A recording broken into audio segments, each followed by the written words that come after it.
Boa tarde. O Conselho de Ministros aprovou hoje o diploma que procede à transferência dos fundos de pensão, fundos de pensões da banca para o Estado. E sobre essa matéria, o Sr. Secretário de Estado da Administração Pública fará depois uma apresentação mais detalhada para os senhores jornalistas. Foi também aprovado pelo Governo no Conselho de Ministros um diploma que prorroga o prazo de isenção da proibição à utilização de materiais e componentes de veículos que contenham metais pesados, transpondo uma diretiva da Comissão Europeia exatamente nesse sentido também.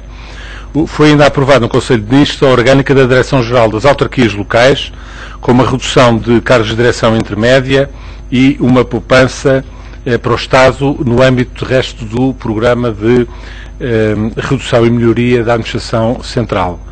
O Conselho de Ministros aprovou também um acordo de cooperação económica e comercial entre o Governo português e o Governo do Estado do Qatar. Foram também aprovadas pelo Conselho de Ministros 3 resoluções a nomear Conselhos de Administração, a saber, foi nomeado o Conselho de Administração do AICEP, a Agência para o Investimento e Comércio Externo de Portugal, nomeação essa que comporta uma redução de encargos com os custos da administração na ordem dos 17% e passando os membros não executivos da administração do Conselho de Administração a serem não remunerados. Esta transferência da tutela do AICEP para o MNE implica também a extinção da Direção-Geral dos Assuntos Técnicos e Económicos do Ministério dos Negócios Estrangeiros, o que corresponde também a uma poupança de mais 60 mil euros pela extinção de cargos dirigentes da antiga Direção-Geral.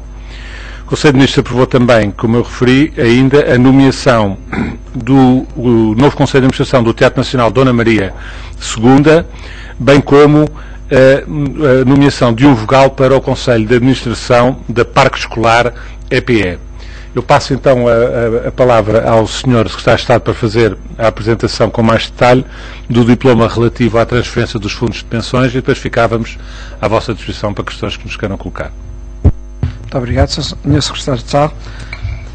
Foi hoje aprovado o decreto-lei que procede à transmissão para o Estado das responsabilidades com pensões previstas no regime de segurança social substitutivo constante dos instrumentos de regulamentação coletiva de trabalho vigentes no setor bancário. Este diploma aplica-se a todas as instituições de crédito abrangidas pelos referidos instrumentos de regulamentação coletiva e, nesse sentido, este diploma faz a transição dos fundos de pensões, de parte dos fundos de pensões, de 15 instituições de crédito para o regime geral da Segurança Social.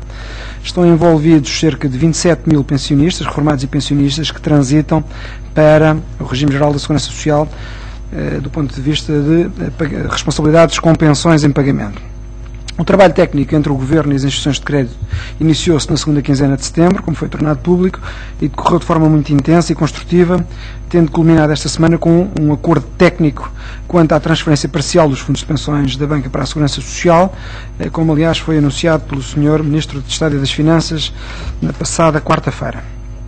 Como foi referido, o acordo técnico a que se chegou é actuarialmente justo e equilibrado. Esta operação é uma operação de elevada complexidade, como podem presumir, na medida em que tem múltiplas interdependências. Tem, desde logo, matérias que tinham que ser analisadas e resolvidas tecnicamente no domínio previdencial, no domínio da avaliação das responsabilidades e da valorização dos ativos. Tinha questões de natureza legal, designadamente no âmbito dos instrumentos de regulamentação coletiva aplicáveis ao setor bancário. Tinha importantes impactos e decorrências no domínio da estabilidade financeira, designadamente em matéria de impactos contabilísticos e prudenciais sobre o sistema bancário, que tinham que ser avaliados e prevenidos. Para além disso, esta operação tinha outros aspectos que mereciam particular atenção, designadamente no domínio da concorrência, para o qual foi, portanto, submetido o processo à apreciação da Direção-Geral de Concorrência e da Comissão Europeia.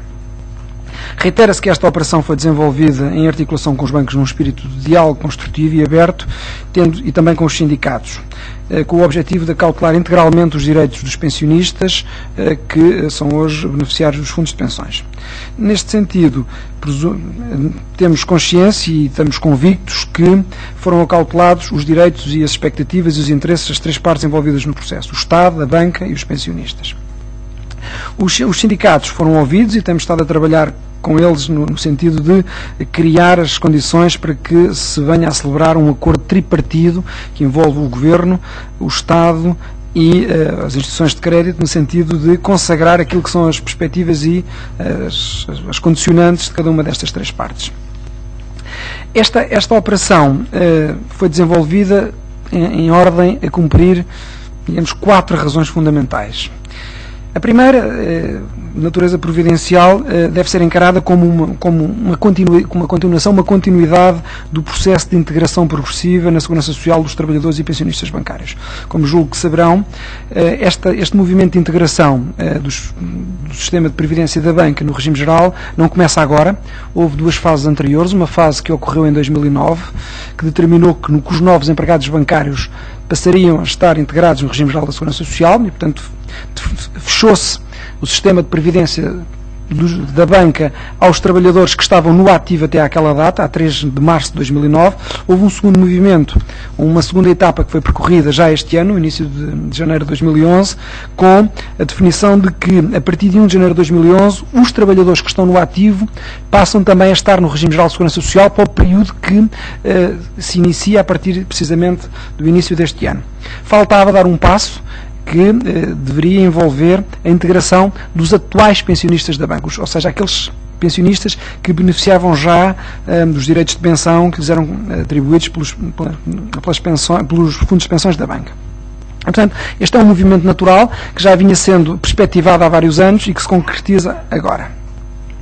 Uma segunda motivação, ou para além desta motivação, há uma outra razão de natureza, enfim, mais substantiva e que tem a ver com matérias no domínio da estabilidade financeira. Tendo em conta o atual enquadramento financeiro nacional e internacional, o Governo considerou essencial que os bancos portugueses deveriam reduzir a sua elevada exposição aos riscos dos planos de benefícios definidos que constituíram e têm constituídos a favor dos seus trabalhadores. Esta exposição traduz atualmente numa significativa desvantagem das instituições de crédito portuguesas face à generalidade das suas congêneres europeias. Devo dizer, aliás, que Portugal é um caso único, ou praticamente único, nesta matéria, na medida em que nos outros países da União Europeia as instituições de crédito não têm fundos de pensões ou não têm responsabilidades com fundos de pensões de benefício definido. E os fundos de pensões de benefício definido, como compreendem, são fundos de pensões em que o risco corre todo pelo detentor do fundo, na medida em que são sistemas que têm que estar balanceados entre as responsabilidades e os ativos que lhes dão cobertura, no sentido de garantir um benefício que é definido por regras de natureza contratual. E, portanto, esta é uma matéria, é uma área que cria uma grande pressão de risco sobre as instituições de crédito portuguesas e que tem vindo a ser assinalada e sinalizada em vários enquadramentos, em vários contextos. Considerou-se que a conjuntura atual constitui uma oportunidade única para resolver a excessiva exposição da banca aos seus fundos de pensões, num contexto mais alargado de recapitalização geral da banca europeia, e que foi definido no recente Conselho Europeu que determinou as regras de recapitalização da banca. Na opinião do Governo, adiar a resolução da questão dos fundos de pensões levaria a que, num futuro não muito distante, o problema se viesse a colocar de forma mais agravada e, enfim, desfasada do tempo. Uma outra razão, ou a terceira razão de fundo, que justifica a oportunidade, ou que concorre para a oportunidade da realização desta operação neste momento, tem a ver com a possibilidade de realização, a possibilidade de disponibilização de um montante elevado de ativos, disponibilização desses ativos para a economia, que se encontram sediados ou que se encontram detidos pelos fundos de pensões e que, por razões prudenciais, não podem ser mobilizados.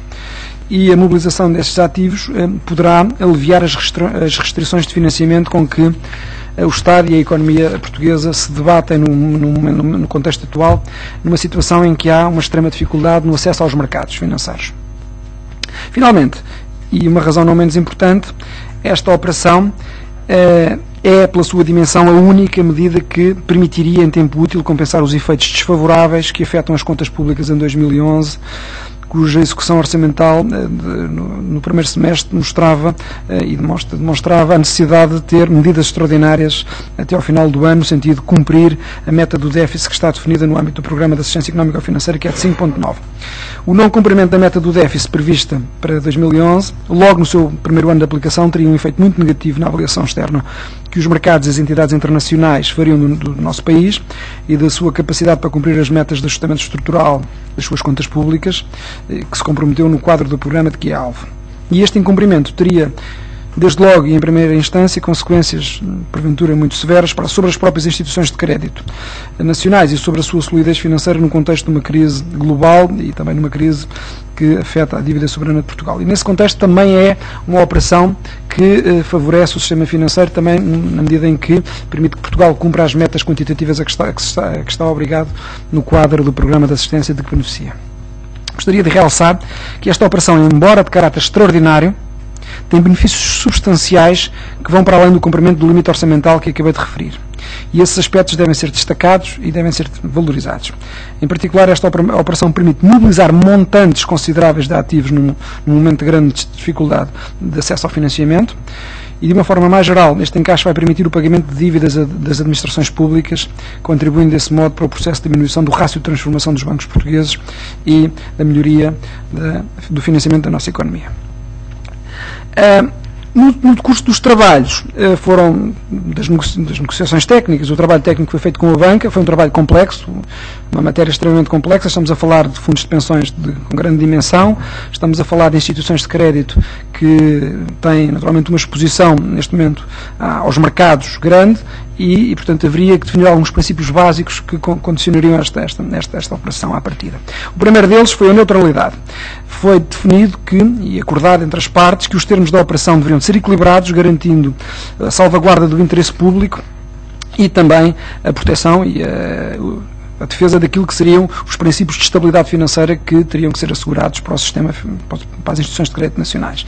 Foi definido também que esta operação deveria de ser transparente e deveria haver uma clara identificação e definição dos procedimentos que lhe estavam subjacentes. A este propósito, refira-se que esta operação foi acompanhada, desde o início, diretamente pelas autoridades de supervisão, Banco de Portugal, Instituto de Seguros de Portugal e CMVM. Inclusive, estas três entidades criaram um grupo de trabalho no seio do Conselho Nacional de Supervisores Financeiros para acompanhar este trabalho e esta operação. E, portanto, desde o início tivemos esta garantia de ter entidades independentes e que têm o objetivo de salvaguarda dos interesses da estabilidade do sistema financeiro a acompanhar a operação, o que naturalmente foi muito importante. Foram ainda envolvidas no decurso da operação outras entidades, designadamente entidades internacionais, como a Direção-Geral da Concorrência da Comissão Europeia, o Eurostat e as equipas internacionais que estiveram em Portugal no decurso da segunda avaliação ao nosso programa.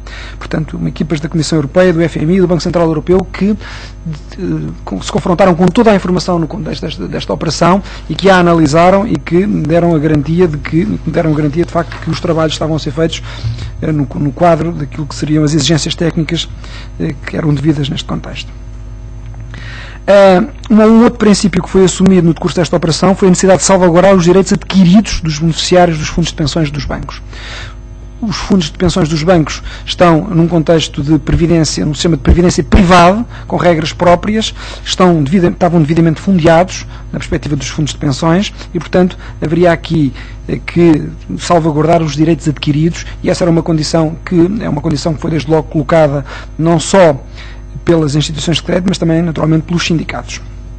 E um outro princípio fundamental foi a necessidade de dar igualdade de tratamento, de garantir igualdade de tratamento a todas as instituições de crédito, desde logo no acesso à operação e na aplicação das mesmas regras e condições a todas elas. E esses princípios foram salvaguardados de forma exemplar e inequívoca desde o início até ao fim do processo. Entrando em questões um pouco mais concretas da operação, gostaria de deixar aqui alguma informação, sem prejuízo depois de poder responder a questões que possam ser colocadas neste domínio. Daria aqui aquilo que é a informação essencial neste momento. Primeiro, as responsabilidades que serão transferidas dos fundos de pensões da banca para a Segurança Social correspondem exclusivamente àquelas que dizem respeito às pensões em pagamento. O Estado só assume o pagamento das pensões que se encontrar à data de 31 de dezembro de 2011 em efetivo pagamento. Portanto, o Estado não assume a responsabilidade de pagar pensões, por exemplo, para os empregados que ainda se encontram no ativo ao serviço do sistema bancário das instituições de crédito. Portanto, só são transferidas as pensões em pagamento, as que correspondem ao primeiro pilar. Excluem-se nesta transição os planos de benefício complementar que a banca criou, e muitos bancos, muitas instituições de crédito criaram ao longo dos tempos planos de complementares de reforma, benefícios complementares de reforma. Portanto, o que está a ser transitado para a Segurança Social são apenas as reformas que estão convencionadas nos acordos coletivos de trabalho e que se correspondem ao regime substitutivo da banca, face ao regime geral. Porque, como sabem, os empregados bancários não são beneficiários da Segurança Social e, portanto, têm um sistema de previdência próprio que é obrigatório. E só o que transita é a parte obrigatória do regime de Segurança Social aplicável aos bancários, não a parte complementar.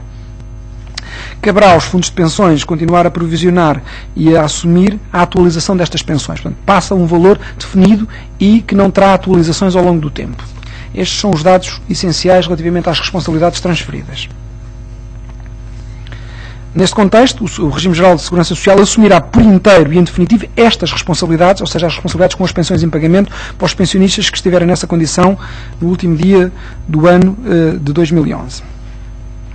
Do ponto de vista do apuramento das responsabilidades, naturalmente, o apuramento das responsabilidades era o aspecto essencial nesta operação, porque em função do apuramento das responsabilidades se definiria o valor da operação, propriamente dito, o montante que os fundos de pensões teriam que entregar ao Estado pela transição, pela transferência dessas responsabilidades para a esfera da Segurança Social. Havia dois pressupostos essenciais que teriam que ser discutidos. Um deles era a taxa de desconto e outro era a tábua de mortalidade. E outra é a tábua de mortalidade. Relativamente à taxa de desconto, queria aqui dizer que a taxa de desconto que foi acordada entre os bancos e o Governo nesta operação foi de 4%. Os bancos têm atualmente nos seus fundos de pensões, aplicam atualmente nos fundos de pensões uma taxa de 5,5% e compreendem que uma taxa de desconto de 5,5% determina um montante de responsabilidades a transferir mais baixo. Portanto, tentando descodificar um pouco a diferença entre as taxas de desconto de 4% e de 5%, quando apuramos as responsabilidades que são transitadas, o que nós estamos a apurar é as responsabilidades com as pensões a pagar no futuro e atualizando-as para o momento atual. Ou seja, a atualização para o presente das responsabilidades futuras com pensões em pagamento. Quanto mais alta for a taxa, mais baixas são as responsabilidades. Quanto mais baixas forem as responsabilidades, menor seria o valor a pagar, menor seria a transferência a efetuar pelos bancos a favor do Estado. As taxas que hoje estão a ser praticadas nos fundos de pensões variam entre 5,25%, um banco tem uma taxa de 5,25%, os outros têm taxas de 5,5%. A taxa que foi acordada foi de 4%, uma taxa substancialmente mais baixa que a taxa que os bancos praticam. E é a mesma taxa, aliás, que foi praticada na operação de transferência do Fundo de Pensões da PT, que ocorreu no final de 2010. Num contexto em que as taxas de juros atualmente estão bastante mais elevadas, os mercados tiveram uma mutação muito significativa no último ano, que significa que hoje uma taxa de 4% é uma taxa que dificilmente algum Estado, enfim, muitos dos Estados não se conseguem financiar com taxas desta ordem. Não diria a maior parte, mas alguns não se financiam com taxas deste montante. Portanto, considera o Estado e o Governo que esta taxa é uma taxa extremamente favorável do ponto de vista da realização desta operação. Relativamente às tábuas de mortalidade, foram aplicadas as tábuas de mortalidade que são reconhecidas pelo Instituto de Seguros de Portugal e que vêm sendo aplicadas pela banca do ponto de vista de expectativa de longevidade dos pensionistas, que são beneficiários destes fundos de pensões. Para a população masculina foi adotada a tábua TV 73-77 - 1 ano, para a população feminina a taxa a TV 88-90, que são taxas certificadas pelo Instituto de Seguros de Portugal e que são aplicadas pelas instituições de crédito no âmbito dos seus fundos de pensões. Houve aqui um ajustamento de algumas instituições relativamente a outras, porque nem todas tinham exatamente estas taxas, mas elas tinham um grande nível de aproximação e, portanto, aqui não houve um problema, não houve dificuldade em definir um critério que fosse aceito por ambas as partes. Neste contexto, o valor das responsabilidades a transferir, aplicando estes dois pressupostos fundamentais para os quatro maiores bancos com quem nós desenvolvemos este processo, e agora, portanto, num segundo momento estão a fazer a adesão a esta operação as restantes instituições de crédito que em Portugal têm fundo de pensões.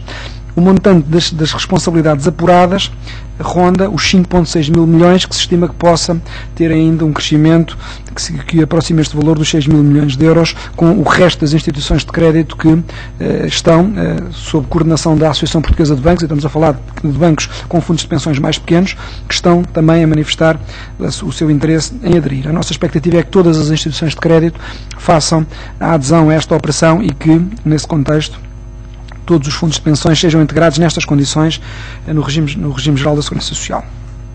Um outro tema importante no contexto da modelização desta operação teve a ver com os ativos. Uma vez definidas as responsabilidades, uma vez apurado o montante global das responsabilidades que transitariam para o Estado, importaria definir a forma como os bancos fariam a transferência dos ativos que darão cobertura a essas responsabilidades. Desde o início, o Governo assumiu, e isso foi aceito e acordado com os bancos, de que transitaria a transferência dos ativos, ou seja, o pagamento destas responsabilidades seria feito em numerário e em dívida pública portuguesa, titulada. E isso foi estabelecido e foi acordado pelos bancos e também pela Direção-Geral da Concorrência. Haveria um aspecto, houve um aspecto em particular que foi extremamente debatido, foi a valorização da dívida pública portuguesa. Havia dúvidas sobre o critério adequado para a valorização da dívida pública portuguesa e foi feita uma consulta à Direção-Geral da Concorrência, da Comissão Europeia, que determinou que a dívida pública devia ser valorizada ao valor de mercado. E nesse sentido, e depois dessa consulta, foi esse o pressuposto assumido. E, portanto, será entregue ao Estado, pela assunção destas responsabilidades, cash, dinheiro, e também dívida pública titulada, valorizada ao valor de mercado, pelas últimas cotações do final deste ano, pela média das cotações dos últimos 3 dias do final deste ano. Foi acordado que o Estado receberia mais de 50%, um pouco mais de 50% do valor total dos montantes a transferir até ao final deste ano, estima-se na ordem dos 55%, e que o restante será entregue pela banca ao Estado até ao final do primeiro semestre de 2012. E, nesse sentido, permite-nos cumprir com a meta do déficit, na medida em que o Eurostat tinha indicado que, para que esta operação fosse validada para efeito de contas públicas, tinha que ser transferido ainda este ano mais de 50% do montante total da transferência. Um aspecto importante que foi também trabalhado ao longo desta operação, que demorou cerca de 2 meses e meio e contou com dezenas de reuniões envolvendo não só as equipas do Governo, como as equipas do Banco de Portugal, as equipas do ISP e também um grupo de trabalho que foi constituído no âmbito do Conselho Nacional de Supervisores Financeiros. Como dizia, uma das áreas fundamentais da análise foi a avaliação dos impactos contabilísticos e prudenciais para o sistema bancário. E fez um trabalho muito intenso neste domínio, que permitiu, de facto, ultrapassar algumas das dificuldades que tinham sido identificadas, sem prejuízo, naturalmente, ter que ser assumido que esta operação criará impactos, sobretudo de natureza prudencial, sobre o sistema bancário. Impactos, todavia, que não serão refletidos no final deste ano. O Banco de Portugal informou que não alterará, por via desta operação, as exigências de capital no final de 2011 e reportará, transmitirá esses impactos para o momento em que serão avaliadas todas as necessidades de recapitalização dos bancos, o que ocorrerá durante o primeiro semestre de 2012. Portanto, os impactos desta operação não afetarão as necessidades, os rácios de capital, o quarto ano dos bancos no final de 2011, e esses efeitos serão, digamos, consolidados com os efeitos que resultarão das novas regras de determinação do quarto ano, que serão impostas no primeiro semestre de 2012 e que serão aplicáveis no primeiro semestre de 2012. Uma nota final para dizer que nós estamos a trabalhar com os sindicatos, temos tido várias reuniões com os sindicatos sobre esta matéria, temos vindo a trabalhar de forma muito construtiva e positiva. Os sindicatos têm já na sua posse uma proposta de acordo tripartido que lhes foi entregue. Estávamos a aguardar a oportunidade de lhes dar mais alguma informação, designadamente sobre a matéria que hoje foi discutida em Conselho de Ministros, e, portanto, a nossa expectativa é que, salvaguardados todos os direitos dos pensionistas e reformados da banca, designadamente, e eu aqui queria dizer sem qualquer reserva de que, tendo em conta que o Estado está a fazer uma operação com os bancos em que o montante das responsabilidades apurado integra o pagamento de 14 prestações e o montante que o Estado vai receber dos fundos de pensões privados é no exato montante para cobrir as 14 prestações. Estes pensionistas da banca, isto é um pressuposto do negócio, um pressuposto assumido ao início, estes pensionistas dos sistemas dos fundos de pensões da banca manterão o direito ao pagamento das 14 prestações, tendo em conta que, se não houvesse esta transição e se mantivesse os fundos de pensões na banca, esses beneficiários teriam direito, naturalmente, porque estava assim previsto nos instrumentos de regulamentação coletiva de trabalho, o pagamento das 14 prestações, e porque era um sistema que estava provisionado para fazer esse pagamento. Eram para já estas as explicações que tinha para dar, e ficaria à disposição para as questões que quisessem colocar. Muito obrigado.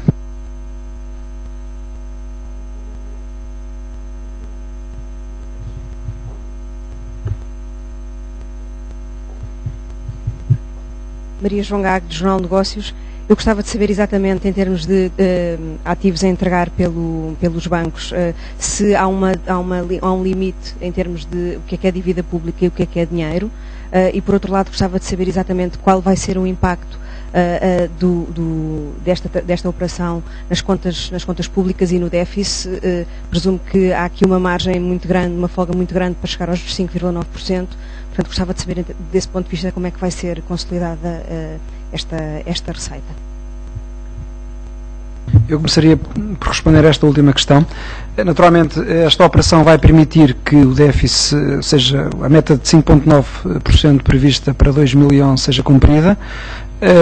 Esta operação, na sua globalidade, ultrapassa as necessidades que o Estado tinha para garantir o cumprimento dos 5,9%, mas não lhe posso adiantar metas de déficit para este ano, tendo em conta que estamos ainda longe de ter as contas públicas, enfim, finalizadas. Naturalmente estamos neste momento no início de dezembro, e eu não queria e nem tenho condições de o fazer, e não me compete fazê-lo nesta circunstância, antecipar o valor do déficit que será atingido no final de 2011 em resultado desta operação, porque há outras variáveis, naturalmente, que ponderam para esse efeito. Relativamente à primeira questão, não há uma regra definida que determine montantes, a proporção entre a dívida pública e cash.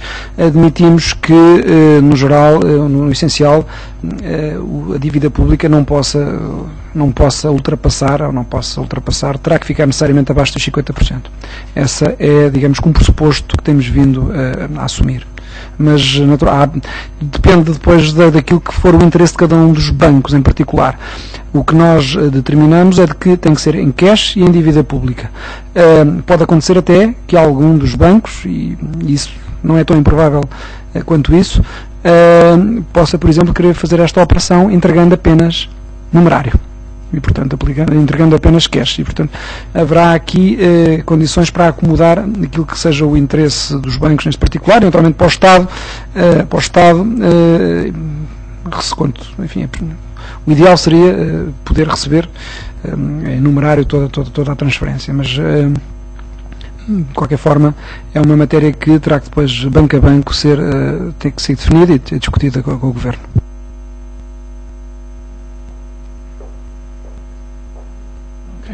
Nuno Martins, da Lusa.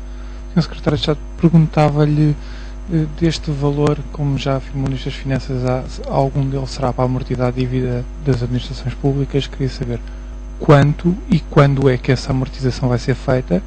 Gostava também de saber se esse valor acresce ao valor que já foi anunciado de substituição de dívida da banca por dívida do Tesouro das empresas públicas, que já conhecemos. E ainda foi dito que esse valor serviria para aumentar o financiamento à economia. Queria saber como é que garantem isto, considerando que já hoje ouvimos responsáveis de bancos a dizer que esse dinheiro não servia para aumentar o financiamento à economia, nem a substituição de dívida, nem o valor previsto dos fundos de pensões. Muito bem. Respondendo à primeira questão, não estão definidos os montantes que serão utilizados, enfim, essa é uma matéria sobre a qual não me queria pronunciar nesta ocasião. Isso são questões muito específicas na relação entre o Governo e as instituições de crédito. O que posso aqui confirmar é que uma parte deste montante, uma parte a definir, e isso terá que ser definido depois num diálogo bilateral com cada uma das instituições de crédito, garantindo condições de igualdade para todas elas, uma parte será utilizada para fazer o pagamento de dívidas do setor público que terão que ser elegíveis para esse efeito.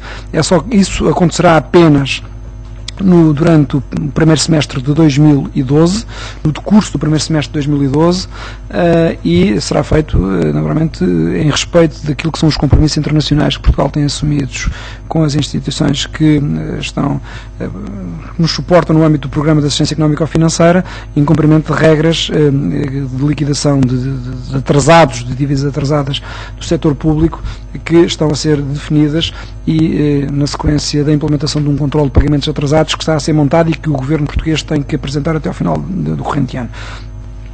E, portanto, esta é uma matéria sobre a qual eu não queria adiantar pormenores, não posso adiantar pormenores, posso apenas dizer que, de facto, uma parte deste montante, não será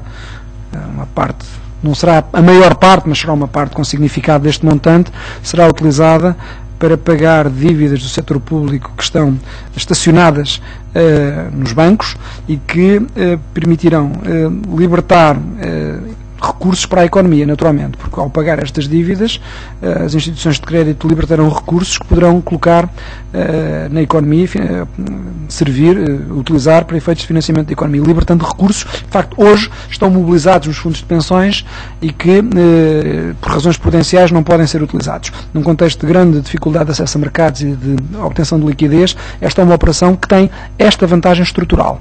E, portanto, com certeza, alguns bancos fizeram uma análise considerando a sua própria situação em particular e poderão, uns mais que outros, ter interesse específico nesta operação do ponto de vista de pagamento de créditos e de libertação de montantes para financiar e para alavancar a economia. Portanto, mas em particular eu não responderia às afirmações que não conheço, que foram produzidas por alguns bancos, apenas gostaria de acentuar a ideia de que estes montantes, sendo utilizados, uma parte destes montantes sendo utilizados para amortizar dívidas do setor público, com certeza permitirão melhorar os balanços dos bancos e, melhorando os balanços dos bancos, permitirão, a partir daí, criar melhores condições de financiamento da economia.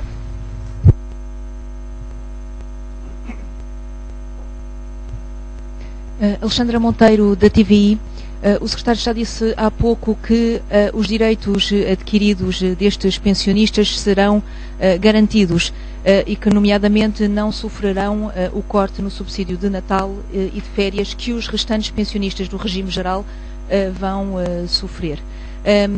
A minha questão é a seguinte: num cenário de mais medidas de austeridade e que foi admitido pelo Primeiro-Ministro esta semana, os subsídios de Natal e de férias destes pensionistas da banca podem ser uma almofada para o Governo nesse cenário de mais medidas de austeridade? A resposta à sua questão é muito simples e é muito direta. Não. Isto é uma operação que assentou em pressupostos muito específicos. Eu, como disse há pouco, os fundos de pensões da banca são fundos de pensões privados, que estão fundeados e que têm capitais para cumprir com as responsabilidades que os fundos de pensões assumiram e que as instituições de crédito assumiram relativamente aos seus beneficiários, aos seus pensionistas.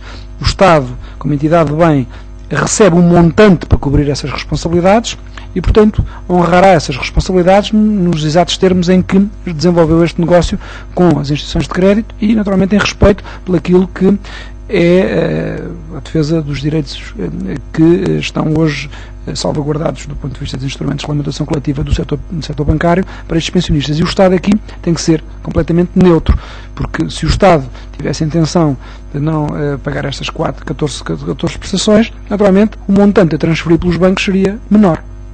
Sendo menor, portanto, naturalmente aí o Estado teria condições de modelar os pagamentos, mas não é isso que se verifica. Para além de que, quando começamos a fazer esta operação e a desenhar esta operação com os bancos e com os sindicatos, a questão da suspensão do subsídio de Natal não se colocava e, portanto, esta operação assentou nesses pressupostos e, portanto, é nesses pressupostos que ela é desenvolvida e a resposta à sua questão é não. Eu, de qualquer maneira, se me permite, antes de passar à questão seguinte, não queria deixar uma nota, que é a pergunta que foi colocada pela senhora jornalista, é um cenário sobre outro cenário. E não se pode partir depois do princípio que se está por adquirido mas um cenário. Ou seja, eu ouvi nas suas palavras mais medidas de austeridade já admitidas pelo Primeiro-Ministro. O Primeiro-Ministro não anunciou nenhumas novas medidas de austeridade.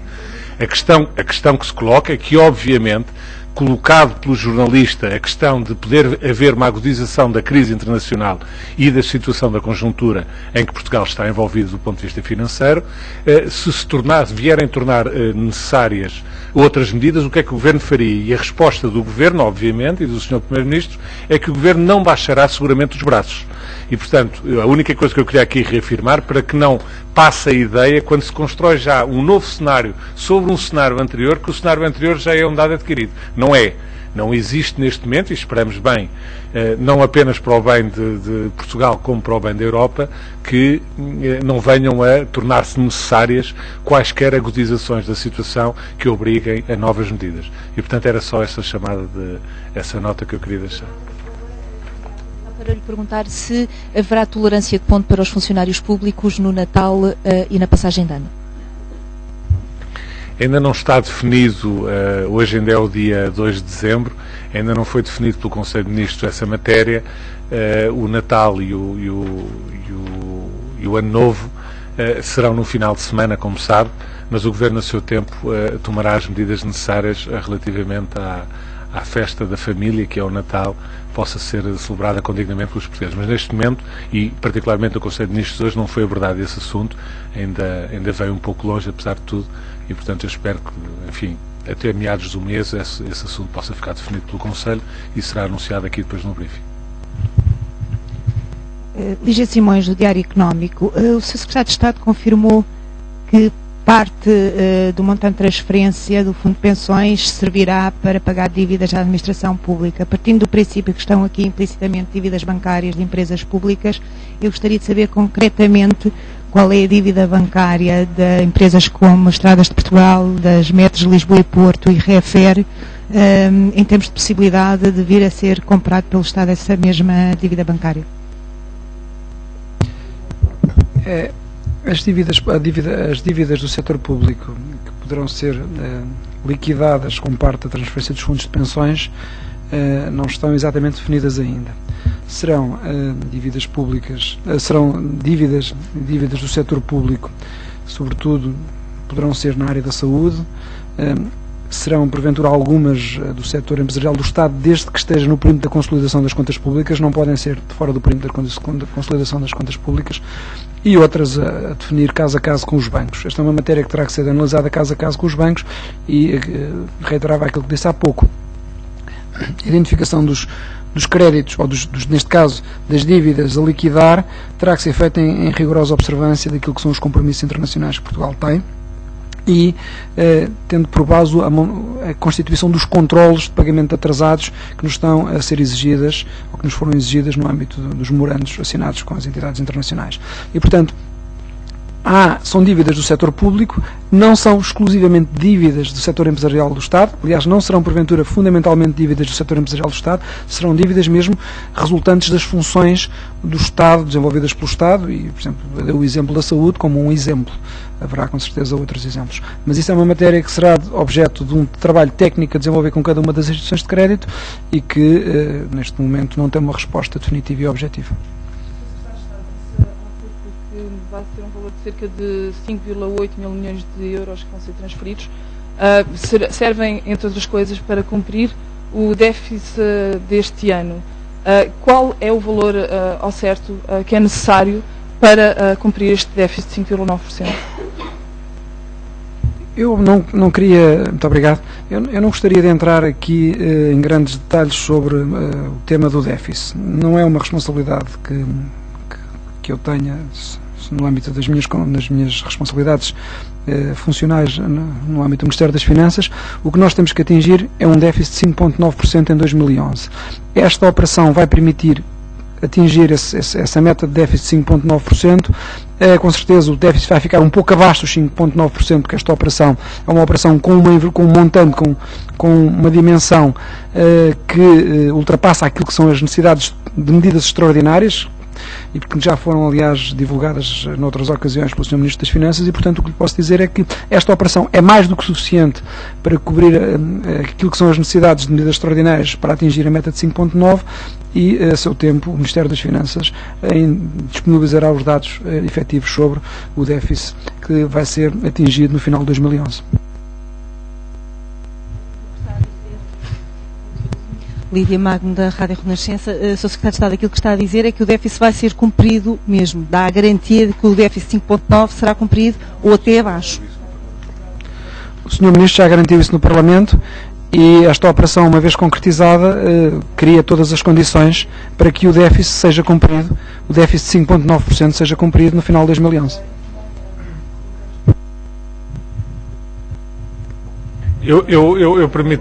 Eu permitia-me só acrescentar em relação à questão colocada, para se perceber também porque é que é assim, quer dizer, porque isso liga-se com aquilo que o Sr. Secretário de Estado, quando fez há pouco a apresentação bastante detalhada da operação, um dos pressupostos que à partida foram colocados pelo Governo e que acabaram felizmente por se concretizar na operação, que era a ideia de que esta operação era uma operação aberta e que seria igual para todas as instituições de crédito. E, portanto, como isso foi possível, o valor total da operação acaba por ser um valor que conforta ao Governo e conforta o Sr. Ministro das Finanças na afirmação já produzida na Assembleia da República de que, com o sucesso desta operação e com a adesão que esta operação beneficiou junto das instituições de crédito, a adesão global junto das instituições de crédito, ficam dadas as garantias para o Governo de que a cobertura do déficit a que estamos comprometidos para o ano 2011 será inequivocamente atingida. E, portanto, é essa a explicação, digamos, para a garantia já poder ter sido dada pelo Sr. Ministro das Finanças, tem que ver exatamente com o sucesso desta operação, sucesso não apenas pela sua conclusão a tempo, mas também pela, digamos, quase que universalidade que ela acabou por conseguir comportar junto das instituições de crédito, que era uma garantia, como imaginam, à partida, quando se parte para uma negociação, não existe totalmente. Haveria a expectativa de, mas não a garantia. O sucesso desta operação dá essa garantia. Ele usa um bocadinho à margem da agenda do Conselho de Ministros. França e a Alemanha estão a defender a necessidade de um novo tratado europeu para evitar o colapso da zona euro, alterações para evitar o colapso da zona euro. Gostaria de saber o que é que o Governo pensa destas propostas que estão a ser feitas. Olha, independentemente de eu, obviamente, não deixar de dizer, até por uma questão de verdade, que o assunto não foi hoje abordado no Conselho de Ministros, não quero deixar de lembrar em qualquer circunstância que para a semana vai ter lugar um Conselho Europeu, precisamente no dia 8 e no dia 9.